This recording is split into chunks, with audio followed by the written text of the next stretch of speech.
complexo universo dos investimentos, a busca por estratégias eficazes e sustentáveis é uma jornada sem fim.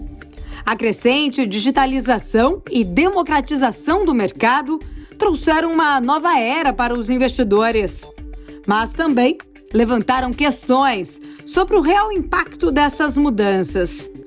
Como as dinâmicas dos gestores se moldam diante dessas inovações?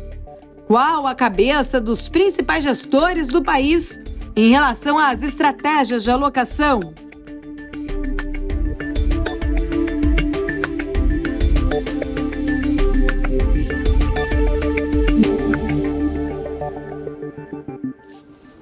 Thiago, em primeiro lugar, muito obrigada por aceitar nosso convite, por estar aqui com a gente. Que isso, um prazer, Paula.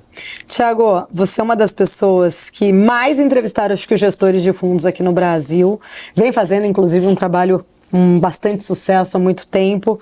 Quais foram as principais lições, vamos dizer assim, que você aprendeu, né, essas lições aprendidas com esses grandes profissionais de mercado? Legal. Bom, eu tive uma carreira muito ligada em comunicação, que meio que me obrigava a entrevistar os gestores, o pessoal do mercado, mas desde 2016, e eu já tinha uma função dupla de analista de investimentos e produtor de conteúdo na Infomoney, e a partir de 2019 eu virei full-time analista de ações, coisa que eu exerço até hoje junto com o Matheus Soares ali no Market Makers. Embora tenha essa alma e o chapéu de podcaster, muito desse trabalho eu faço com o chapéu de analista de ações, que uma parte muito importante do trabalho do analista de ações, analista de investimentos em geral, mas analista de ações, que é o que a gente faz, ele tem o trabalho introspectivo, que é o bumbum na cadeira, lendo sobre os relatórios da empresa, analisando os números, mas tem também o trabalho de campo, de visitar a empresa, de conhecer a empresa, o setor que ela atua, falar com fornecedores, falar com concorrentes, e nisso faz parte do trabalho também conversar com pessoas que conhecem a empresa muito melhor que você, ou há mais tempo do que você, ou tem até outra opinião sobre aquela empresa. Então eu brinco que o trabalho do podcaster ali também se confunde muito com o trabalho do analista, que tem essa essência de ter que buscar as informações também fazendo a pesquisa de campo. Tradicionalmente, as pessoas trabalhando no mercado financeiro são muito mais introspectivas do que essa coisa mais extrovertida de falar. São muito bons em números, mas nem tão bons assim na hora de se comunicar, de extrair a informação. Acho que é aí um pouco do que eu tenho do meu diferencial como comunicador já há muito tempo. Mas sem querer fugir da sua pergunta, é muito difícil falar as lições que eu aprendo, porque a gente aprende em toda a conversa. A gente pode aprender questões técnicas, mas a gente aprende principalmente com questões psicológicas, de comportamento de investidor. O mercado ele tem uma coisa bela que a gente aprende muito com os erros ao longo da vida. No mercado você pode aprender com os erros dos outros. Infelizmente, mesmo a gente sabendo que algo é errado, a gente tem que sentir na pele para aprender. É meio complicado isso no mercado, mas conversar com quem já passou por essa ponte há muito mais tempo que você te dá a possibilidade de aprender com eles. Então, a gente já conversou com gente que está no mercado há 30 anos, 40 anos, 50 anos. Então, é muito mais fácil você copiar o que ele faz ou se inspirar no que ele faz do que tentar fazer diferente, achar que você tem uma fórmula mágica que ele não sabe, que ele não viu. Então, é um exercício de aprendizado diário e constante que não importa o estado que eu esteja no dia, né? Eu posso estar desmotivado, posso estar triste, o time perdeu, eu briguei com a esposa, não importa. Quando eu estou na sala para gravar com algum gestor, com algum investidor, eu boto a esponjinha ali na mesa e absorvo tudo o máximo possível dele, porque alguma coisa eu vou extrair de lição dele. Você falou ali um pouco, né, da sua carreira como jornalista. Eu até li uma matéria que falava sua que no começo você queria ir mais para o ramo ali de esportes, né? E você veio parar ali no mercado financeiro. Um analista CNPI, inclusive, pleno, pôs esse chapéu, como você falou. Como que foi essa transição de carreira? Vamos lá. Eu dei muita sorte na vida. Eu sempre fui um bom aluno, na época da escola, estudei em um colégio de bairro, mas eu gostava muito de futebol. Tanto que eu pensei em, deixa eu tentar jogar bola, tudo bem, depois eu vejo isso tudo. E meu pai abominava essa ideia, meu pai é médico, e ele queria muito que eu estudasse medicina, porque eu era dos 4 filhos dele, eu era o que ia melhor na escola. Então ele falou, você tem que seguir isso aí, não serão seus irmãos. Eu odiava medicina, não queria estudar, gostava muito de jornalismo, escrevia muito bem, aí não ia muito bem nas aulas de redação, ia muito bem, escrevia histórias, escrevia música, eu era muito criativo e eu queria trabalhar com isso. Antes de fazer o vestibular, lá em 2005, eu conversei com muitos jornalistas. E na época, os jornalistas que exerciam a profissão me convenceram a não fazer jornalismo.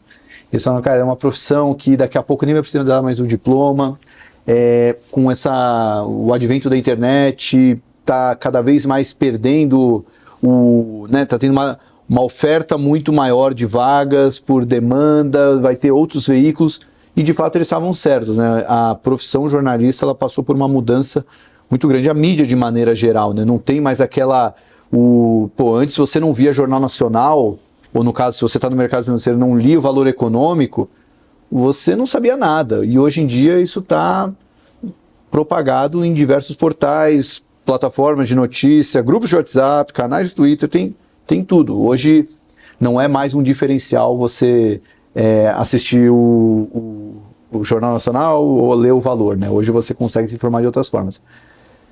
Então eu fui estudar administração, que é um pouco você tá na dúvida, né? Vai lá, eu sempre gostei muito de números também, talvez eu possa fazer alguma coisa que mistura algo de tocar um negócio, ser um empreendedor, enfim.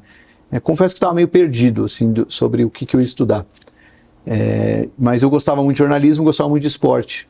Então, certamente eu ia querer ser um jornalista esportivo, o que seria uma decisão muito ruim, né? Porque é uma profissão ingrata, né? Você trabalha quando está todo mundo descansando. Geralmente você vai ganhar muito menos do que um ex-jogador de futebol que faz o mesmo trabalho que você, mas tem muito mais prestígio, né? E eu, como palmeirense, ia ter que cobrir 2 rebaixamentos do meu time, que não ia ser nada bom, né? Hoje está numa fase boa, mas enfim, já não era uma época boa para ser um jornalista esportivo palmeirense. E na faculdade eu tive a sorte de conhecer o mercado financeiro e me apaixonei. Porque o mercado financeiro ele me trouxe a compreensão de que você pode entender as coisas que vão acontecer no mundo através de entender a dinâmica das empresas e da economia e o processo que faz uma empresa abrir o capital até o processo que faz um investidor tomar a decisão de colocar o dinheiro lá. E eu sempre enxerguei de uma maneira meio romântica, que o mercado financeiro é o ambiente mais democrático, onde pessoas podem se tornar sócios de bons negócios. Há um capital que você não precisa ter milhões de reais para virar sócio dessa empresa, e pessoas que têm bons negócios podem atrair sócios, né? Então é uma maneira muito democrática de gerar esse match entre quem tem dinheiro e quer apoiar projetos e quem tem projetos e precisa de dinheiro. Então eu me apaixonei pelo mercado, comecei a estudar muito o mercado e tive a sorte de, em 2009, ter uma vaga no Infomoney para trabalhar como jornalista, numa época que o Infomoney era muito tocado por jornalistas e economistas, e acabei fazendo o melhor dos mundos, né? Eu gostava de jornalismo, gostava do mercado financeiro, e aí o resto é história, né? Fiquei 10 anos lá, virei chefe da redação, me dediquei a virar analista de investimentos, me tornei sócio da XP, quando ela já tinha comprado o Infomoney ali em 2015, e bom, aí eu fui criando outros projetos. Acho que por isso que eu falo muito da sorte, porque a desistência do jornalismo me fez ir para a administração, que me fez conhecer o mercado financeiro, a vaga no Infomoney me fez juntar esses 2 mundos, e essa paixão pelo mercado de ações me fez ter uma proximidade maior com a XP. Quando comprou o Infomoney, me abri várias possibilidades, e 10 anos depois eu comecei a ter mais desenvoltura e até mais autonomia para criar projetos, né? Que foi o papo com o gestor lá na época do Infomoney, o Stock Pickers, quando eu já estava na Rico, e hoje o Market Makers. E aí é o que eu brinco que é o meu último trabalho da vida, né? Porque eu sei bem disso, porque ali eu posso exercer o trabalho de comunicador, mas botar o meu na reta, né? O skin in the game, montando a minha carteira de ações e investindo nas empresas, né? E quando eu falo que é o último trabalho da minha vida é porque quando eu saí da XP e tive que cumprir o período sabático ali, que muita gente tem que cumprir, eu falei, pô, vou viajar, vou me divertir, sei lá, fazer um... Aí o período sabático foi acompanhar o mercado, estudar empresas, investir e conversar com o gestor. Eu falei, pô, no tempo que eu tinha para descansar, eu fiz exatamente o que eu faço no Market Maker, né? Então por isso que é um trabalho que eu não vejo uma aposentadoria, eu devo fazer isso pro resto da vida mesmo. É engraçado, né? De jornalista para jornalista aqui conversando contigo, de fato, né? Eu acho que a gente, o mercado em si, em falar, entender desse tema é apaixonante, é muito diferenciado até mesmo do jornalismo tradicional. Eu vim do jornalismo tradicional e quando a gente faz muitas vezes o jornalismo tradicional, você acaba pontuando ali muitas notícias ruins e vir para o mercado também foi muito legal. Achei essa experiência sensacional, porque a gente tem ali um aprendizado, como você estava falando ali, se absorve, né? A gente está conversando muito no dia a dia com muitos convidados, a gente absorve muito, e isso é enriquecedor, e também a gente acaba levando uma comunicação transformadora para a vida de quem está acompanhando a gente. Né? E só um ponto aí, aproveitar para fazer um elogio ao seu trabalho da BMC, imagina, obrigada. Que eu acho que é um diferencial quando o jornalista se envolve com o assunto. Porque não é tradicional, não é normal o jornalista gostar de finanças, gostar de economia. Não sei, porque aqui eu não vou entrar em nenhum juízo de valor, mas não é muito mais fácil você encontrar jornalistas esportivos que gostam de esporte do que jornalistas econômicos que gostam de economia. E ver o trabalho que vocês fazem aqui mostra qual é a diferença da pessoa que genuinamente gosta do assunto, que aí ela demonstra um interesse muito maior em extrair informações, não está lá só por jornalizar, né? Só por fazer jornalismo, ela está por um interesse dela de querer saber mais. Obrigada, agradeço e para a gente é um orgulho, inclusive, ter o Market Makers na nossa grade, acho que faz todo sentido. E aí, puxando esse gancho, inclusive, que você falou muito ali, né, sobre essa democratização, inclusive, desse conhecimento. Hoje, as redes sociais, elas proporcionaram muito isso, até a gente já estava falando ali agora há pouco em relação ao acesso a essa informação, e hoje a gente tem isso muito pelas redes sociais, só que ao mesmo tempo, a gente tem um excesso muito grande de informações, e muitas vezes até investidores ficam ali perdidos, né? E aí acabam trazendo alguns filtros. Eu falo que quando a gente conquista muito essa credibilidade, até mesmo de alcançar aí um número de seguidores grandes, como vocês têm, desse seu projeto agora que começou do zero e já é o maior novamente ali, traz muito uma sinalização clara da credibilidade, da confiança, o quanto isso é importante também para quem está ali acompanhando. E dentro do Market Makers vocês trazem nomes muito importantes, significativos. Como que você enxerga de fato, né, esse mundo que você conseguiu de repente trazer novamente, formar uma nova base e manter essa credibilidade com esse público? A gente reflete muito sobre isso, porque não é trivial nos dias de hoje. Eu vou explicar por quê. A gente vive não só no mercado, a gente vive numa sociedade muito imediatista. A gente teve até um papo recente num podcast trazendo alguns exemplos que retratam isso, né? Tem um estudo nos Estados Unidos que mostra que, em média, um investidor carregava uma ação por 6 anos nos anos 60. Hoje em dia, um investidor nos Estados Unidos, aí pega investidores em geral, fundos, em média eles carregam uma ação por 3 meses. 3 ou 6 meses, mas é assim, uma queda absurda, né? Não existe mais longo prazo, não é longo prazo, né? E isso pode ser um comportamento da sociedade de maneira geral? Pode ser. Pode ser um próprio comportamento do mercado, né? As pessoas hoje elas querem ficar ricas mais rápido, elas querem o resultado mais rápido, elas acreditam que ter a informação mais rápida ou absorver a maior quantidade de informações no menor tempo possível vai gerar um diferencial para ela. Eu acho que tem várias coisas que mostram como a gente ficou mais imediatista. Eu, tentando ver do lado bom, a gente ficou mais eficiente. Antes para você analisar o resultado de uma empresa, você tinha que pegar o resultado impresso no jornal ou ir até a bolsa. Então você não conseguia fazer um filtro de quantas empresas você vai analisar num dia. Não, você tinha uma só e olhe lá, porque vai dar um trabalho hercúleo. Hoje em dia, temporada de resultados sair, a gente consegue analisar 4 ou 5 empresas no mesmo dia, acompanhar a teleconferência, já ter as perguntas, já falar com quem está acompanhando, pegar um resumo, ChatGPT me ajuda aqui.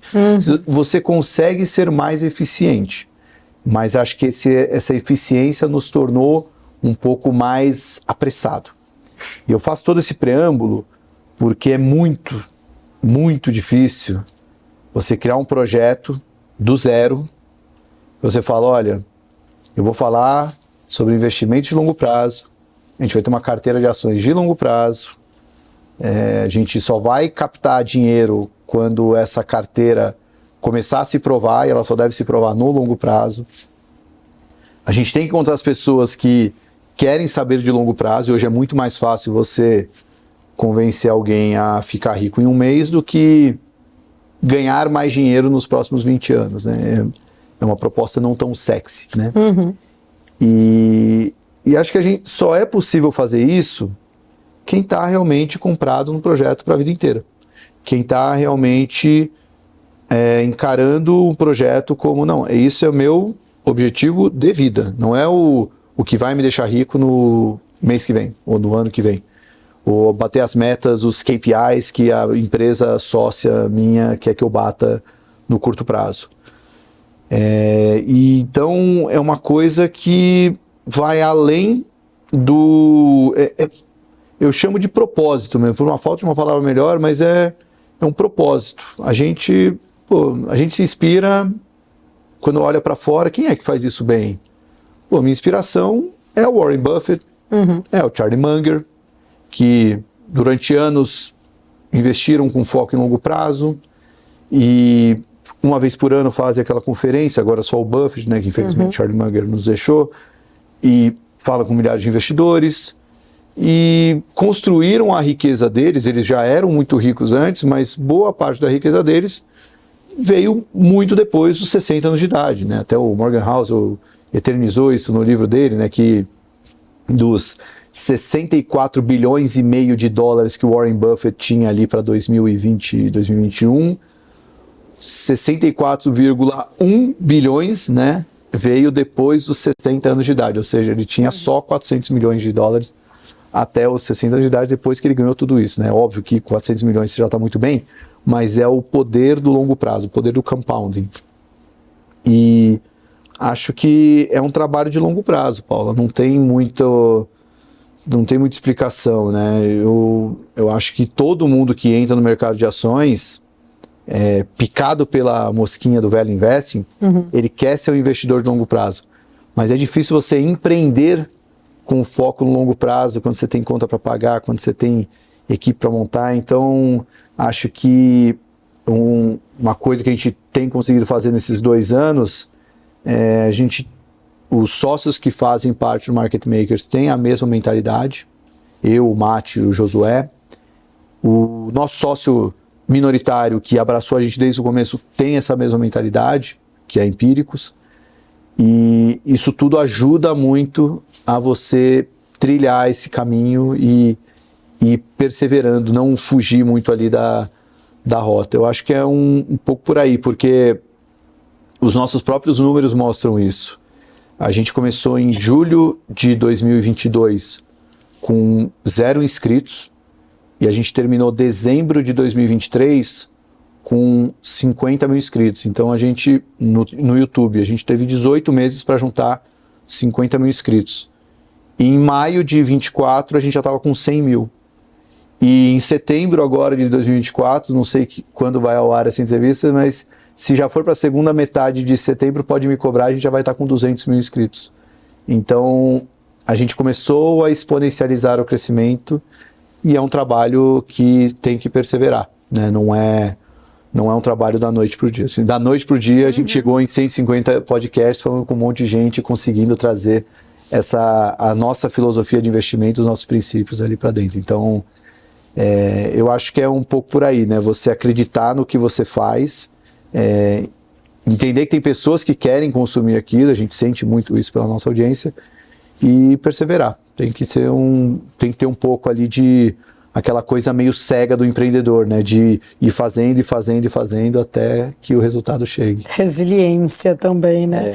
Ô, Thiago, você trouxe um ponto interessante em relação às tecnologias, né? A digitalização, a democratização, vamos dizer assim, também dos investimentos de uma forma geral, elas trouxeram aí novas dinâmicas ao mercado. Depois até vou entrar um pouquinho na questão de IA ali que você citou, mas primeiro para entender um pouco da tua leitura, como que você avalia de fato mais essas mudanças estruturais no mercado financeiro, quais desafios, oportunidades que elas acabaram criando ali para os investidores? Você diz o advento da tecnologia de maneira geral? De uma maneira em geral.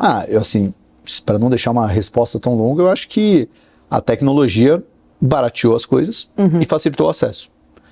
Quando eu entrei na bolsa, eu tive que preencher um cadastro físico, enviar para a corretora, para depois ela liberar o meu acesso ao home broker, cujas ordens de corretagem pagava em torno de R$10, e não existia fundo de investimento com uma aplicação baixa, não existia vários outros produtos. A tecnologia barateou muito isso e facilitou o acesso. Hoje, você baixa o aplicativo e você consegue abrir a conta numa corretora em questões de minutos. Lá faz o Face ID e tudo mais. E teve acesso. Hoje você tem vários lugares que nem corretagem cobra, tem outros vários produtos que você tem acesso. Então, da mesma forma que o jornalismo online tirou o monopólio dos grandes portais, grandes veículos, e facilitou com que todo mundo tenha acesso a uma boa informação de uma maneira mais fácil, a tecnologia ajudou muito mais pessoas a terem acesso a muito mais produtos a um preço muito mais acessível. Então, acho que esse é o benefício maior, e muitas outras coisas estão surgindo, né? A gente tem vários aplicativos, várias plataformas que hoje dão ao investidor tradicional, ao investidor pessoa física, muitas ferramentas que antes ele não tinha. Então, para não me estender tanto, porque acho que é um processo que ele vem em contínua evolução, mas a tecnologia é o que fez a gente ter de 500 mil CPFs, que foi meio que a média ali por muito tempo, a chegar a 3 milhões, 4 milhões, 5 milhões de CPFs na Bolsa nos últimos anos. Quando você falou ali da IA, inclusive faço muito isso, né? O quanto quando a gente recebe ali numa temporada de resultados, ou até mesmo, né, os balanços ali, muito difícil você perder tanto tempo. Hoje em dia essa ferramenta ajuda demais, você consegue colocar ali, extrair o que é de fato mais necessário, né? E aí, pegando um pouco desse gancho também sobre inteligência artificial, principalmente nessa análise de dados ali, como que você vê realmente esse impacto nessa gestão dos investimentos, até mesmo para os investidores, e o risco dessas superdependências dessas ferramentas? E eu falo isso porque, assim, como que a gente viveu tanto tempo sem ter aí essa facilidade? Eu acho que, aí, não querendo filosofar demais, mas o ser humano ele tem uma capacidade de adaptação muito forte, né? A gente pega, por exemplo, o que a gente viveu aí na pandemia. Ninguém imaginava que ia passar tanto tempo trancado em casa, sem saber o futuro, e putz, nossa, a gente nunca mais vai voltar a socializar.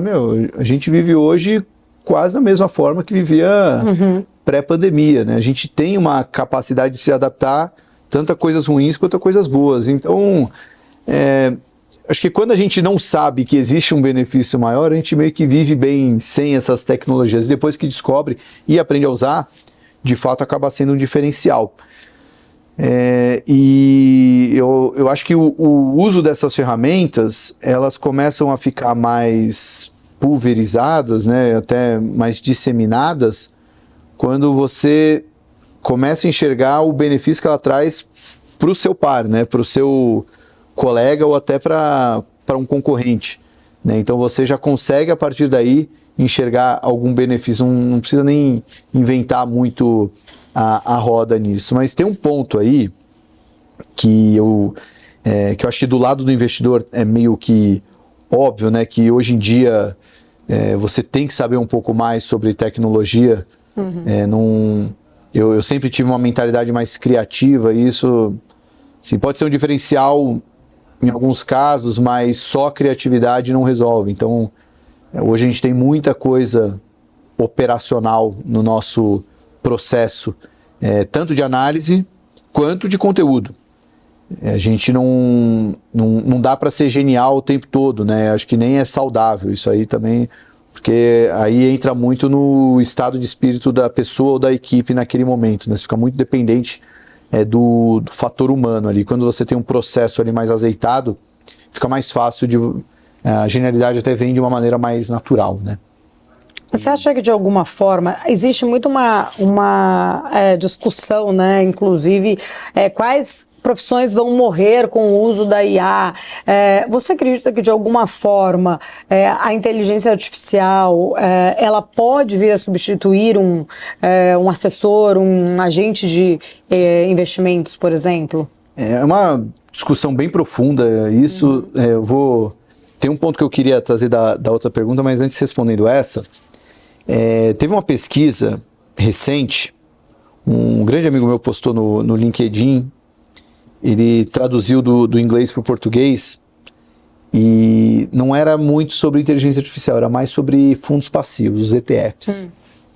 E falava que os ETFs são muito mais baratos do que outros produtos e por que as pessoas não investem então em ETFs se eles são tão bons quanto outros produtos e são mais baratos? E aí essa postagem meio que respondia essa pergunta, porque era meio que uma pesquisa feita com investidores americanos sobre o que eles buscavam quando eles tinham um advisor, um consultor, um assessor, ou seja o termo que for. Por que você tem um advisor e você não usa um ETF, um produto por conta própria? E as respostas eram, um advisor, ele me explica coisas que eu não sei ou fala comigo, ele me ensina coisas novas, ele me oferece benefícios e tudo mais. E lá para a quarta ou quinta alternativa, falava sobre o advisor, ele me dá uma rentabilidade melhor. A conclusão que eu tive vendo isso é que não necessariamente os investidores buscam no advisor um resultado melhor. Às vezes eles buscam um contato humano. Às vezes eles buscam, mas ele me explica tudo que está saindo no noticiário, ele me explica isso aqui, me explica aquilo ali, ele conta uma história legal sobre determinado investimento. Não é pela rentabilidade por si só. Então tem e isso mostra um pouco da complexidade do ser humano, né? Talvez o ser humano no mundo dos investimentos deveria objetivar única e simplesmente a performance, o resultado do investimento, mas não estamos aqui só por isso, né? A gente quer também interagir, entender, aprender. Então existe um pouco dessa necessidade que às vezes uma inteligência artificial não vai te dar. Ela vai facilitar muita coisa, mas a gente ainda tem relações humanas, né? O ser humano só chegou onde chegou por relações humanas, por andar em grupo, por ter essa coletividade, né? Então acho que vai talvez até um pouco da natureza humana. Mas só uma coisa que eu queria comentar da facilidade que a tecnologia traz, mas tem uma consequência. E a gente viu recentemente no nosso Black Monday de 2024, que é o termo que usavam para a Segunda-feira Negra, que teve em 1987, do crash nas bolsas. E recentemente a gente teve um crash na bolsa japonesa, que desencadeou no mundo todo. Rapidamente isso se acalmou, né? Mas a grande explicação desse crash foi que o juro no Japão ia começar a subir, e como no Japão o juro era baixo por muito tempo, os investidores faziam uma operação que consistia em pegar um empréstimo no Japão, então é como se ficasse vendido na moeda japonesa, e comprava outros ativos, né? E aí tinha muito posições nas empresas de tecnologia americana, que até você vê que o crescimento de posições shorts no iene, ele é proporcional ao crescimento de posições long em empresas tech. Eu usei a palavra investidores faziam isso, mas a violência do movimento mostra que provavelmente esses investidores eram fundos quantitativos, estratégias que, buscando ali uma eficiência de resultado, falam, ora, se o juro japonês está aqui assim, e aqui tem isso, vou ficar short aqui, vou ficar long aqui. Só que aí, isso não é um investidorzinho de milhões ou de bilhões, são trilhões de dinheiros expostos a isso, né? Então, o impacto para sair de uma maneira muito rápida acaba sendo muito agressivo. Então, uma consequência do que a gente pode ver por causa dessa... não era nem o AI o termo que usava para fundos quants, mas esses fundos com uma inteligência artificial, esses fundos que operam de maneira automática, uma consequência que a gente pode ver é movimentos mais bruscos no mercado, causados por uma mudança brusca de uma assimetria que existia e não existe mais, uma diferença de uma operação long e short que era proveitosa e não é mais, e como tinha muito dinheiro lá, acaba tendo esse impacto. Então, é um evento, para mim foi um evento muito marcante, é que a gente fica no dia a dia no mercado e não consegue absorver a gravidade que foi isso, mas se você pegar o histórico do VIX, o VIX é aquele índice que mede a volatilidade das opções negociadas na Bolsa de Chicago. E ele, quanto maior ele está, mais volátil está, né? Até por isso que ele é chamado de índice do medo. A pontuação que o VIX bateu durante esses eventos foi maior do que na época do Covid e digna da época do subprime de 2008. A diferença é que no subprime, como ele durou mais tempo, o VIX foi subindo até um ponto. E ali foi de uma vez, assim, numa rasgada só. Então, assim, isso mostra que a gente sempre fala que rentabilidade passada não é garantia de retorno futuro, e aí mostra um pouco do perigo da gente olhar para a história. A história nos mostra muita coisa que já aconteceu no mercado, mas talvez a gente possa ver mais eventos inéditos com uma frequência maior, justamente porque o mercado é diferente, os players são diferentes, os atores são diferentes. Então acho que foi uma reflexão importante aí para quem começar a ver coisas, nossa, nunca imaginei que eu poderia ver isso na vida, mas talvez isso seja mais comum ainda.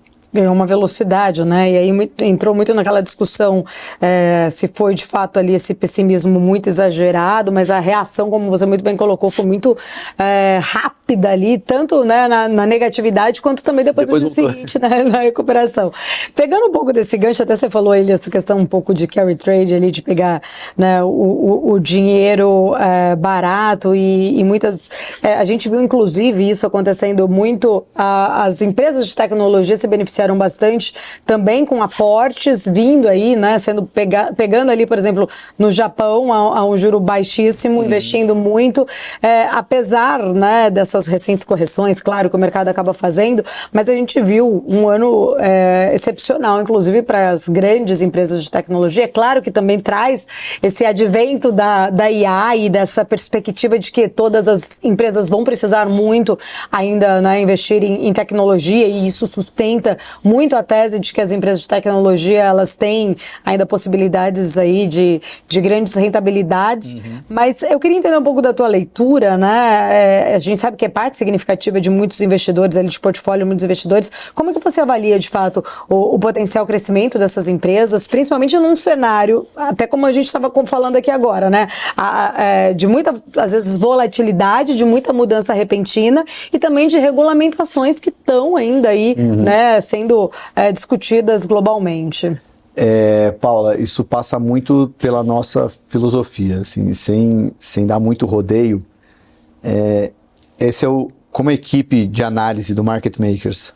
Sou eu, o Mate e os filtros que a gente faz para escolher as ações. Somos uma equipe enxuta, porque trabalhamos muito bem juntos, não queremos pagar a equipe por taxa de administração, né? Quanto maior a equipe que você tem, maior tem que ser o seu fundo, para você ter uma taxa maior e poder rentabilizar todo mundo. A gente quer estar alinhado ao mesmo objetivo do nosso cotista, que é a rentabilidade do fundo. Quanto mais o fundo subir, nosso dinheiro está quase todo lá, então a gente quer que o fundo suba para a gente ter uma rentabilidade melhor no nosso patrimônio. E ter o dinheiro lá nos impede de ter perdas permanentes de capital. A gente não quer ver o nosso próprio dinheiro se ferrar nisso aí. Dito tudo isso, a gente tem que ser muito seletivo com as empresas que a gente vai analisar. E a gente não gosta de olhar empresas que ou mostram métricas de valuation extremamente esticadas, ou caras mesmo, ou empresas que a gente não consegue ter um diferencial tão grande de análise. Então, toda essa discussão, obviamente, a gente acompanha, é muito importante para o mercado, mas o nosso filtro já nos impede de ir mais profundo nessas análises. Mas aí, o que a gente faz nos nossos estudos ali? Diferente de outras bolhas, as empresas como a NVIDIA, e pegar ela para ficar mais simples, ela de fato vem entregando um crescimento de resultado. Uma casa que a gente admira e acompanha muito, que é a WHG, até fez um estudo mostrando que, se você olhar pelo múltiplo da empresa, o que ela entregou vis-à-vis o que a ação subiu, ela está até relativamente barata em relação ao que estava em outros múltiplos, né? Tem que ver um pouco do quão a normalização desse lucro e se isso de fato vai se manter. Mas é uma empresa que ainda está entregando resultado e está tendo crescimento. É óbvio que bolhas são assim, as bolhas inflam até que uma hora que esse crescimento para. A gente pode ter micro bolhas, como podemos citar a bolha do varejo online que a gente teve aqui no Brasil, uma micro bolha, assim, não virou uma capa da The Economist, mas os múltiplos que atingiram empresas do varejo online durante a pandemia, que virou meio que o novo normal, né? Agora só vai ter compra online e tudo mais, e elas tiveram uma reprecificação e caíram muito forte, isso dá para ser caracterizado como uma bolha, que nada mais é do que você perpetuar o cenário ideal e de uma hora para outra percebe que aquele cenário ideal não vai ser aquilo. No caso das varejistas online, foi até ainda pior do que se imaginava.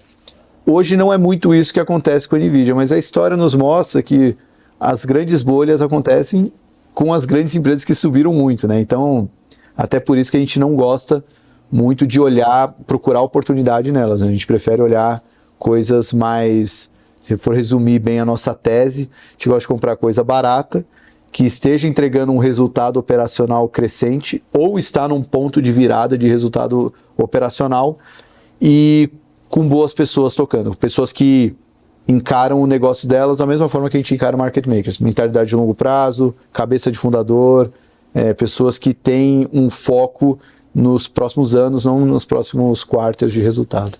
Tiago, você trouxe aí um ponto importante, né, nessa discussão, falando ali especificamente sobre as empresas de tecnologia, aí você fez uma comparação com outras bolhas, a gente viveu, né, a bolha do .com em 2000, e aí você me deixa uma questão no ar, você acredita que uma hora essa correção vai vir, essa bolha vai furar, vai de alguma forma estourar? Eu, sendo bem franco na resposta, eu posso até falar que eu acredito, mas é um mero palpite. E a gente brinca lá no Market Makers que opinião sem posição é palpite. Uhum. Eu acredito que vai ter uma correção sim em algum momento, mas se eu acreditasse muito, eu estaria com uma posição short. Então eu me limito a responder desse jeito. Deve ter sim uma correção em algum momento. Assim, os motivos não é só porque vai cair porque subiu. Mas existe um grande risco do que vai acontecer com a economia americana, se ela vai entrar em recessão ou não. Os sinais atuais mostram que a economia talvez esteja tendo ali o seu pouso suave, e a piora no mercado de trabalho abre espaço para uma queda de juros. Então o Federal Reserve deve cortar juros e a economia deve ter o seu pouso suave. O risco é não ter pouso suave, a economia retroceder de uma maneira mais forte, desacelerar e até virar uma recessão. E, bom, a recessão é bom para o mercado porque vai cair juros. Ok, juro em queda é bom, mas economia fraca é ruim, né? Tem que pensar que o princípio, né, as empresas, o que faz uma ação subir? A ação sobe porque as perspectivas da empresa melhoraram, o lucro da empresa cresceu. E numa recessão talvez seja mais difícil o lucro crescer. Então, tem que ter um pouco em mente o que o mercado está projetando para o futuro das empresas e o que pode acontecer com a economia para estragar isso. E tem um ponto aí também de economia americana que não se fala muito, quando eu digo não se fala muito, no mercado até se fala, mas estamos acompanhando os comícios, os planos de governo dos 2 candidatos americanos, e se ignora a questão fiscal, que aqui a gente fala tanto, né, da importância. E, bom, mundo afora, depois da pandemia, parece que os países tiveram carta branca para poder gastar mais, né? Depois a gente resolve a dívida, vamos gastar mais. E já vi muito estudo sobre a dívida americana, que é gigantesca, mas os Estados Unidos têm o benefício de ser a moeda mais forte do mundo, nunca ter dado calote, enfim. Mas em algum momento o mercado pode começar a olhar, opa, será que essa dívida é pagável ou ela é impagável? O que vai acontecer? E quando o mercado começar a questionar isso, o que vai acontecer com a taxa de juros longa dos Estados Unidos? Porque a gente olha muito para a Selic, a gente olha muito para o Fed Fund Rate, né, a taxa de juros dos Estados Unidos, mas isso pouco importa para o mercado. O mercado, o que importa é a taxa de juros longa, porque é isso que vai precificar as ações no valuation das empresas, e é isso que vai ser o benchmark, ser a referência para empréstimos, para investimentos, para perspectiva do mercado. Então, a gente pode ter... a gente pode mirar numa coisa e acertar, mas mirando em outra, né?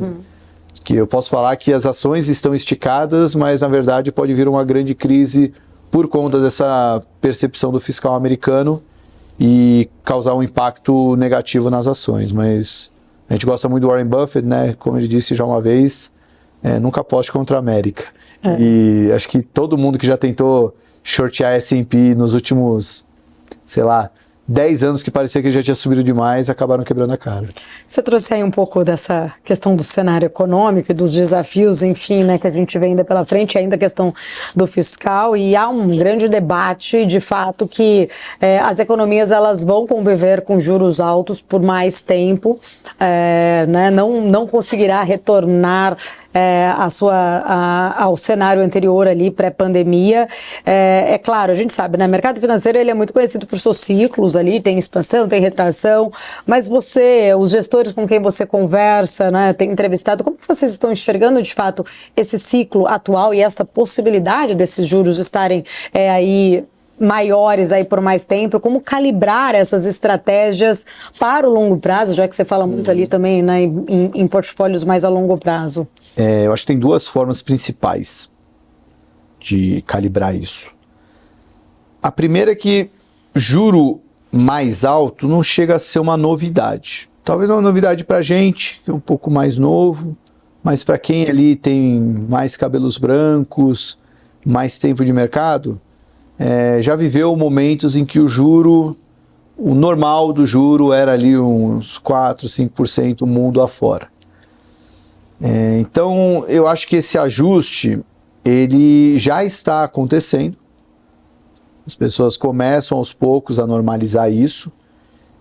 Tem uma curva de aprendizado, porque existe uma geração, principalmente quem entrou no mercado de 2010, 2011 para frente, e olhando fora do Brasil, né, só viu taxa de juros zero negativo, uma taxa de juros real muito baixa, até negativa, e no ambiente com taxa de juros real baixa, zero negativa, o dinheiro aceita desaforo, né? Você pode pegar um empréstimo e investir numa empresa que nunca vai dar lucro, porque o dinheiro parado na renda fixa está perdendo dinheiro, né? Porque está dando um juro abaixo da inflação, né? Então, o dinheiro aceita esse desaforo. Quando o juro sobe, é a maré baixando e você vê quem está sem sunga, né? E começa a ficar mais seletivo, começa a ter mais impactos. Então, acho que essa adaptação, assim como a gente se adaptou ao mundo de juros zero, isso aí vai acontecer. Isso é uma coisa. No ambiente de juro alto, é normal que investimentos em ações não sejam os investimentos favoritos. Isso a gente está vendo na pele no Brasil, porque no Brasil a gente sempre teve juro alto. A gente teve, na verdade, uma janela de juro baixo. Eu nem conto da pandemia, porque foi muito rápido, né? Mas eu conto aquela janela da gestão Temer, que o juro chegou lá de uma maneira natural, não na marretada quando o Tombini era o presidente do Banco Central na gestão da Dilma, de uma maneira natural até uma faixa ali de um dígito ali, 7%, 7 e pouco por cento, de uma maneira mais saudável. E, obviamente, aquilo foi bom para a Bolsa, né, para as empresas. Mas hoje a gente tem um componente muito importante para a Bolsa brasileira, que é o valuation das empresas. E isso não tem como negar, as empresas estão ridiculamente baratas. E quando eu falo empresas, não estou falando do Ibovespa, tá? Você faz o stock picking ali, vai olhando as empresas, você vai encontrar uma série de empresas que estão ridiculamente baratas. O que é uma empresa ridiculamente barata? É você pegar o que essa empresa está entregando de resultado operacional, seja crescimento de receita, crescimento de EBITDA, ou crescimento de margem, né, que é quando o EBITDA ou o lucro cresce mais do que a receita, ou seja, que é um cenário maravilhoso, porque uma empresa está crescendo a receita e a margem, mostra que operacionalmente ela está bem e ela está roubando o mercado dos seus concorrentes, né? Ela está conseguindo de alguma forma, ou tendo uma eficiência maior, ela está conseguindo traduzir mais vendas em mais lucro, né? Um lucro ainda maior do que o crescimento das vendas.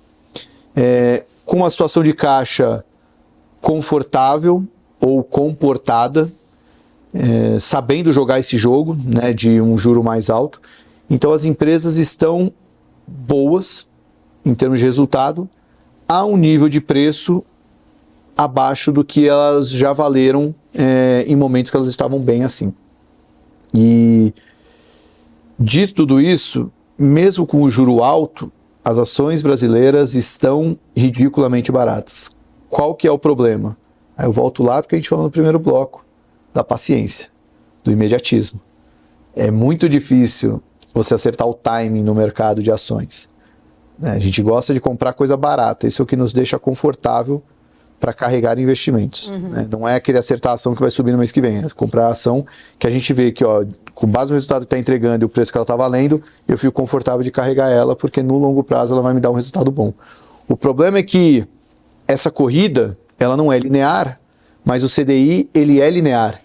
E ele é um linear com um ângulo ali bem mais próximo dos 90 graus do que do 0 grau, né? Ele é uma corrida que ele vai cada vez, se a Selic subir um pouco mais, ele vai ter cada vez mais uma inclinação de que a gente pode ver de novo do tal do 1% ao mês.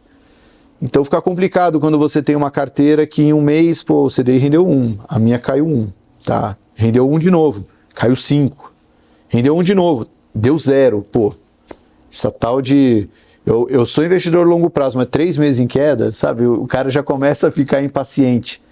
E eu acho que... Qual é o efeito disso? O mercado de ações hoje está muito barato. O mercado de ações hoje está totalmente subalocado. E basta ver os massivos resgates em fundos de ações de multimercados, o percentual historicamente baixo de investimentos de fundos de pensão e outros instrumentos institucionais em ações, a parcela de investidores estrangeiros na Bolsa, a quantidade de ofertas de produtos de renda fixa, CRI, CRA, LCI, LCA, e o quanto isso está sugando de dinheiro do mercado. Isso tudo nos mostra que a gente tem um mercado barato e largado. Então, o juro, estando no patamar que está, ele não é bom para a Bolsa, mas não necessariamente vai fazer com que as ações caiam. As ações podem até ter uma performance boa, coisa que a gente já viu nessa temporada do segundo trimestre. Tivemos um pouquinho de sorte ali das empresas que a gente tem na carteira começarem a entregar bons resultados, que já estavam entregando, mas começar a aparecer isso no preço. Várias empresas tiveram isso, mas algumas na nossa carteira, como Vulcabras, Vivara, elas tiveram ali uma performance excelente ali, não só no resultado quanto nas ações. E a tendência é que isso continue a acontecer. Você falou aí de 2 ativos, mas nesse cenário como um todo, quais setores você acha que, né, você considera mais promissores, inclusive nesse movimento? A gente não faz uma análise setorial. Tá. A gente prefere encontrar boas empresas. Então, eu diria que, por exemplo, setor de varejo, a gente gosta muito da Vulcabras, a gente gosta muito de Vivara. A gente não gosta tanto do varejo online. Embora num cenário de normalização de juros e uma retomada, talvez essas empresas mais alavancadas, pelo próprio fato do juro parar de subir, elas podem ter uma performance boa. E se o juro então vier a cair, né, sobe agora em 2024 para cair depois, por bons motivos, lembrando sempre, elas podem ser beneficiadas. Mas a gente gosta de ter uma alocação mais em bons negócios, menos em bons setores, até porque a gente carrega bem para longo prazo. Acho que a única coisa que a gente olha com mais carinho não é nem necessariamente um setor, é o que a gente chama de VCB, que são as vantagens competitivas brasileiras. Então a gente gosta de olhar com carinho para empresas que se encaixam num perfil de vantagem competitiva brasileira, que está ligado principalmente ao quê? Ao que o Brasil tem de bom. O Brasil é uma grande fazenda, o Brasil alimenta o mundo, o Brasil tem uma importante produção de commodities, e o Brasil tem muita melhoria para ser feita nisso. Então, a gente, embora hoje, nisso aí, a nossa posição está em Vale, que é uma posição até intermediária, nem é tão grande, mas a gente já teve Rumo, a gente olha para a Suzano, a gente tem olhado para empresas do setor agro, então é algo, um setor que assim, a gente está sempre namorando ele para tentar encontrar uma oportunidade de preço para montar uma posição de longo prazo. Você falou um pouco das incertezas que acabam, né, fazendo ali os juros ser, muitas vezes até competir muito, né, nessa atratividade, inclusive, de renda fixa, mas tem um outro, acho que, ponto também que eu queria entender um pouco da tua leitura, que é essa facilidade de investir hoje no exterior, principalmente nesse ambiente atual. Você acha que isso tem impactado a Bolsa brasileira? Não, excelente ponto, Paula. A facilidade do investidor facilitou muito, né, sendo redundante, facilitou, mas ele tem escolhas. E quando ele tem escolhas, naturalmente, né, não surgiu mais dinheiro. Se não surgiu mais dinheiro, esse dinheiro ele vai se pulverizando, ele vai sendo distribuído em outras caixinhas. No passado não se falava de o que era a estratégia de internacionalizar a carteira. Internacionalizar era você ter uma holding fora, era um processo extremamente burocrático, caro pra caramba. Se você não tinha milhões de dólares, você não podia fazer isso.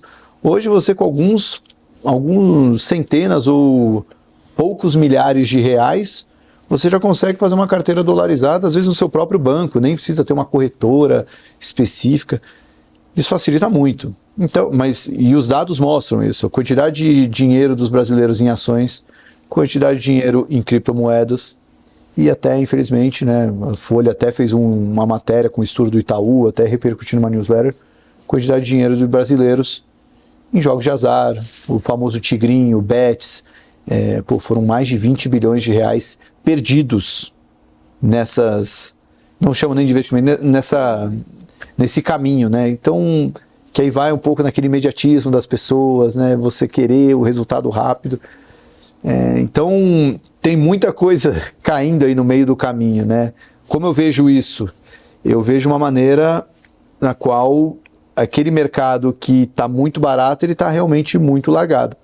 É lógico que as pessoas têm que voltar para a bolsa para os preços subirem, mas tem muita ação que a gente tem na carteira que só o carrego que a gente tem via recebimento de dividendos já nos dá um conforto enorme para carregar elas. Então, uma frase bem famosa do Warren Buffett ou do Charlie Munger, não sei qual dos dois que falaram, mas o mercado é aquele ambiente que transfere dinheiro dos impacientes para os pacientes. Né? Então, acho que o mercado de ações hoje está muito bom para quem é paciente. Tirando essa questão específica das apostas aí nesse meio de caminho, né, que você muito bem lembrou e colocou, que é lamentável, inclusive, a gente vê o quanto que muitos brasileiros perdem de dinheiro nisso e não, de fato, conseguem entender, né, a possibilidade de uma rentabilidade alocando esse recurso em investimentos, mas olhando um pouco, até pegando esse gancho que eu trouxe, né, do investimento, da facilidade do exterior, os ativos baratos, renda fixa, você falou ali das criptomoedas, tem ativos tokenizados, enfim, a gente tem uma gama muito grande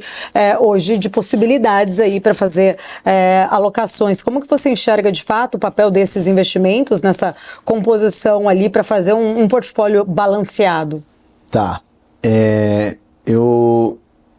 Assim, quando você pega Swensen na veia, né, que é a grande bíblia de alocação de recursos, né, ele divide muito bem ali as caixinhas de investimentos que um investidor de longo prazo tem que ter.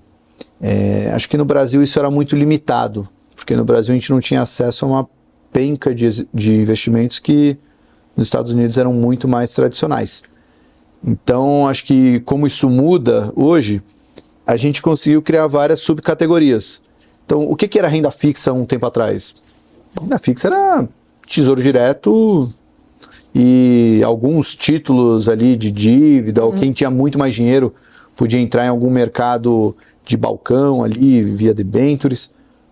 Hoje você tem CRI, CRA, LCI, LCA, você tem fundo de infra, você tem fundo imobiliário, né? Não é uma renda fixa, mas tem a particularidade ali da renda, né? Tem Fiagro, tem... Então, aquele meio de campo, né, entre... Você vai investir em ações ou em renda fixa? Não, agora tem um meio de campo enorme. Os multimercados que diminuíram as aplicações mínimas iniciais, todos esses investimentos que eu falei, e o acesso a outros investimentos. Na minha carteira pessoal, eu sou um pouco mais raiz nisso aí. Eu gosto tanto de mercado de ações, acredito tanto que boa parte dos meus investimentos estão em ações. Talvez a minha parcela principal. Eu tenho uma parcela em renda fixa, que é principalmente um hedge a um financiamento imobiliário que eu tenho, que a taxa de juros hoje, o lado bom da taxa de juros alta é que ela é maior do que a minha taxa de financiamento, então ao invés de pagar o meu financiamento, eu deixo o rendimento aqui e rendendo mais, né? Então não preciso fazer esse abatimento, mas o investimento mesmo está quase todo em ações. Eu tenho alguns fundos multimercados, uma parcela pequena, cerca de 10% hoje está em fundo multimercado, e eu tenho uma parcela em cripto, através de um fundo que faz stock picking de criptomoedas, mas isso é cerca de 2%, e não me pergunte sobre cripto, porque eu não sou nem hater, nem o lover, eu apenas olho como um instrumento no qual tem vários estudos que já mostram que ele consegue melhorar o Sharpe da sua carteira, né? O Sharpe é a relação, o retorno ajustado ao risco, né? Então você pode ter um retorno melhor na carteira, diminuindo o risco dessa carteira. Então eu me exponho desse jeito. Thiago, papo muito bom. A gente seguiria aqui por mais tempo, mas só para eu encerrar, né? Já estamos aqui com o horário apertado. É uma pergunta que eu sempre faço para todos que participam aqui do Mercado and Beyond, e me dizem que é a mais difícil, por sinal, mas eu queria entender quem é Thiago Salomão, como você se define? Para pegar um pouco da temática da conversa, porque é uma pergunta muito difícil, se perguntar 10 vezes eu vou dar 10 respostas diferentes, eu acho que eu sou um cara de sorte. Eu tenho meus méritos em muita coisa que eu construí, que eu batalhei, mas eu dei muita sorte e aproveitei as oportunidades que surgiram. Então, talvez seja uma boa definição, um cara de sorte. Maravilha. Thiago, quero agradecer, obrigada por estar aqui com a gente, inclusive parabéns pelo seu trabalho. Valeu. Por estar também, né, aí contribuindo bastante com a nossa grade aqui da BMC News, com Market Makers, contribuindo bastante. É uma honra, é um prazer falar contigo. Fica o convite para outras oportunidades. Paula, sempre que quiser, como eu disse, admiro muito o seu trabalho, o trabalho da BMC, são um grande parceiro e quando quiser é só chamar. Obrigada. O Mercado and Beyond de hoje fica por aqui. Fica aqui o convite para que você acompanhe sempre a nossa programação do BMC News. Vejo vocês na semana que vem. Até lá, tchau, tchau.